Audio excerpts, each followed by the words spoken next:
Hi കൂട്ടുകാരെ, എല്ലാവർക്കും സുഖം തന്നെയല്ലേ? ഇന്ന് നമുക്ക് നല്ല വ്യത്യസ്ത രുചിയിൽ ഒരു മീൻ മപ്പാസ് തയ്യാറാക്കി നോക്കിയാലോ? അതും ഒരു പ്രത്യേകതരം ശൈലിയിൽ നമുക്കുണ്ടാക്കാം. അപ്പോൾ നമുക്ക് തുടങ്ങാം. അപ്പോൾ അതിന് വേണ്ടിയിട്ട് നമ്മൾ എടുത്തിരിക്കുന്ന മീൻ തിലോപ്പിയ മീനാണ്. പിന്നെ അതിലേക്ക് ചേർക്കാൻ ആവശ്യമായിട്ടുള്ള കൂട്ടുകളാണ് ഇരിക്കുന്നത്. അപ്പം മീൻ അരിഞ്ഞ് വെച്ചിട്ടുണ്ട്. പിന്നെ അതുപോലെ തന്നെ പച്ചമുളക്, കറിവേപ്പില, കുരുമുളക് പൊടി, പുളി, ചുവന്നുള്ളി, ഇഞ്ചി, വെളുത്തുള്ളി, തേങ്ങ ചിരണ്ടിയത്, മുളക് പൊടി, പിന്നെ മഞ്ഞൾപ്പൊടി, പിന്നെ മല്ലിപ്പൊടി, ഇത്രയും ഐറ്റംസാണ് നമുക്ക് വേണ്ടത്. അപ്പോൾ ആദ്യം തന്നെ നമുക്ക് മീനൊന്ന് ഫ്രൈ ചെയ്തെടുക്കാം.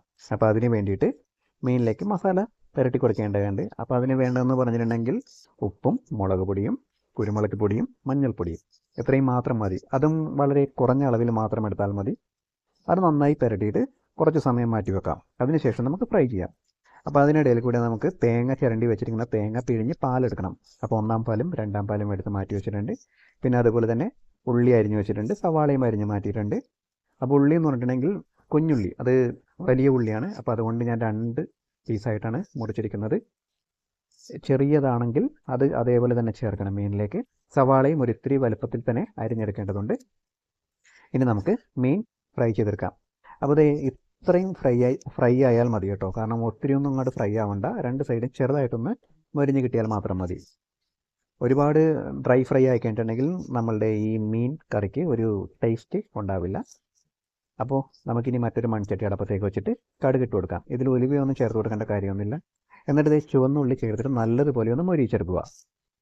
അതിലേക്ക് നമുക്ക് പച്ചമുളകും അതുപോലെ തന്നെ കറിവേപ്പിലയും ചേർത്ത് കൊടുക്കാം. അങ്ങനെ പച്ചമുളകും കറിവേപ്പിലയും ചേർത്ത് കൊടുത്തിട്ടുണ്ട്. ഇനി നീളത്തിൽ അരിഞ്ഞിരിക്കുന്ന ഇഞ്ചിയും അതുപോലെ തന്നെ 2ആയിട്ട് മുറിച്ചിരിക്കുന്ന വെളുത്തുള്ളിയുമാണ് ചേർക്കേണ്ടത്. അപ്പോൾ ഇതും അതുപോലെ തന്നെ അങ്ങോട്ട് ചേർത്തിട്ട് ഒന്ന് നല്ലതുപോലെ ഒന്ന് വഴറ്റിയെടുക്കാം. അങ്ങനെ മൊത്തത്തിൽ എല്ലാം കൂടി ഒന്ന് മൊരിഞ്ഞൊന്ന് വന്നം. അതിനുശേഷം നമുക്ക് സവാളയും കൂടി ചേർത്ത് കൊടുക്കാം. സവാള അധികം മൊരിയേണ്ട കാര്യമില്ല. അത് ജസ്റ്റ് ഒന്ന് വാടി കിട്ടിയാൽ മാത്രം മതി.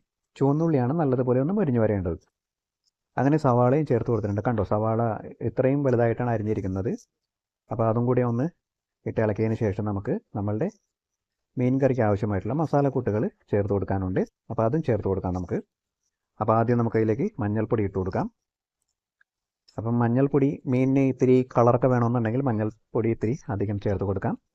പിന്നെ ആവശ്യത്തിന് ഉപ്പെന്ന് പറയുമ്പോഴത്തേക്ക് നമ്മൾ മീൻ വറുക്കാൻ നേരത്ത് ഉപ്പ് ചേർത്തിട്ടുണ്ടായിരുന്നു. അപ്പോൾ അതുകൊണ്ടിപ്പോൾ ഗ്രേവിക്കുള്ള ഉപ്പ് മാത്രം ചേർത്താൽ മതി. ഇനി അതൊന്നും നന്നായിട്ട് ഇളക്കിയതിന് ശേഷം നമുക്ക് അതിലേക്ക് 1 ടീസ്പൂൺ മല്ലിപ്പൊടിയും പിന്നെ ആവശ്യത്തിന് മുളക് പൊടിയും, എരിവിന് ആവശ്യമായിട്ടുള്ള മുളക് പൊടിയും ചേർത്ത് കൊടുക്കാം.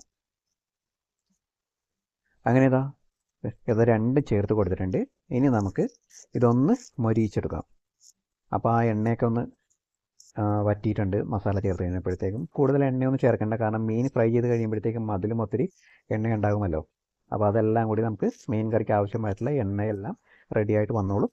അപ്പോൾ ഇനി ഇതിലേക്ക് നമുക്ക് കുറച്ച് പാലൊഴിച്ച് കൊടുക്കാനുണ്ട്. പാലെന്ന് പറഞ്ഞിട്ടുണ്ടെങ്കിൽ തേങ്ങാപ്പാലിൻ്റെ 2ആം പാല്, അതാണ് നമ്മൾ ഈ ഗ്രേവിയിലേക്ക് ഒഴിച്ചു കൊടുക്കുന്നത്.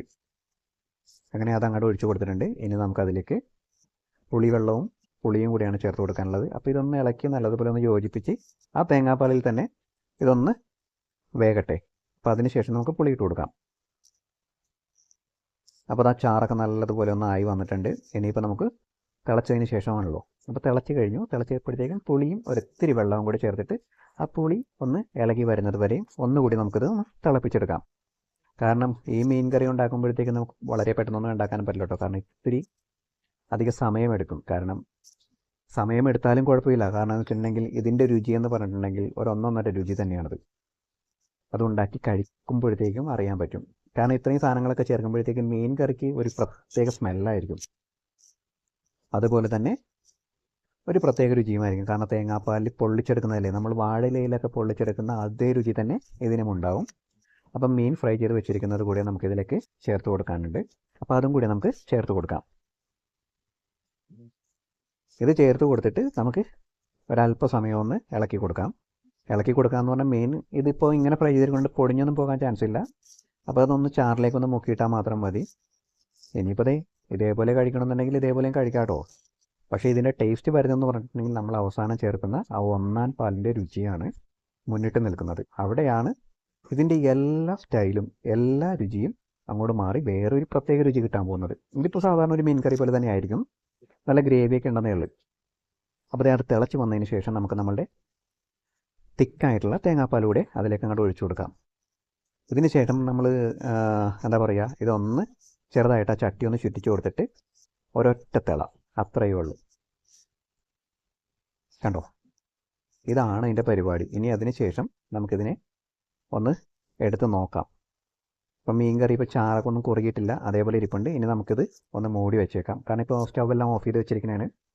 ഇനി ഇത് മൂടി വെച്ച് കഴിഞ്ഞിട്ട് കുറച്ച് കഴിയുമ്പോഴത്തേക്ക് ഇത് എങ്ങനെയുണ്ടെന്ന് നമുക്ക് തന്നെ ഒന്ന് നോക്കിക്കളയാം. അപ്പോൾ എന്തായാലും നമുക്ക് മൂടി വെക്കാം. നമ്മളുടെ മീൻ കറി ഇപ്പോൾ എല്ലാ കാര്യത്തിലും റെഡി ആയിട്ടിരിക്കുന്നതാണ്. ഇനി ഒരല്പസമയം കഴിഞ്ഞിട്ട് നമുക്ക് കഴിക്കാനുള്ള ആ ഒരു സമയമാകുമ്പോഴത്തേക്കും തുറന്നാൽ മതി. അപ്പോഴേക്കും ഇതെല്ലാം ചാറെല്ലാം സെറ്റായി പുളിയെല്ലാം പിടിച്ച് അടിപൊളിയായിട്ട് ഇരിപ്പുണ്ടാവും. അപ്പോൾ ഈ മീൻ കറി തുറന്നു, കണ്ടോ ചാറൊക്കെ കുറുകി. ആ തിക്നെസ് തന്നെ ഒന്ന് നോക്കിക്കേ, ആ എണ്ണയും മുളകും എല്ലാം കൂടി അങ്ങോട്ട് മേളിലേക്ക് വന്നു കഴിഞ്ഞപ്പോഴത്തേക്കും അപ്പോൾ എങ്ങനെയാണെന്ന് നോക്കിയാൽ ചാറെല്ലാം കുറുകി ആ മീൻ കറിയുടെ ആ രീതി തന്നെ മാറിപ്പോയില്ലേ.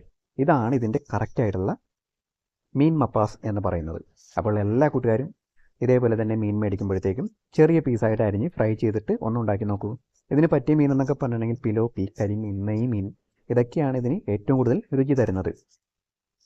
അപ്പോൾ എന്തായാലും എല്ലാ കൂട്ടുകാരും ഇത് ഉണ്ടാക്കി നോക്കും എന്ന് പ്രതീക്ഷിക്കുന്നു. അപ്പോൾ ഇങ്ങനെ ചാറൊക്കെ ഇങ്ങനെ ഇട്ട് ഇങ്ങനെ കോരി ഒഴിക്കുന്നത് കാണുമ്പോൾ തന്നെ കൊതി വരുന്നുണ്ടെന്ന് എനിക്കറിയാം, എന്നാലും കുഴപ്പമില്ല കേട്ടോ. അപ്പോൾ എല്ലാവർക്കും ഒരിക്കൽ കൂടെ സ്നേഹത്തോടെ അല്ലു.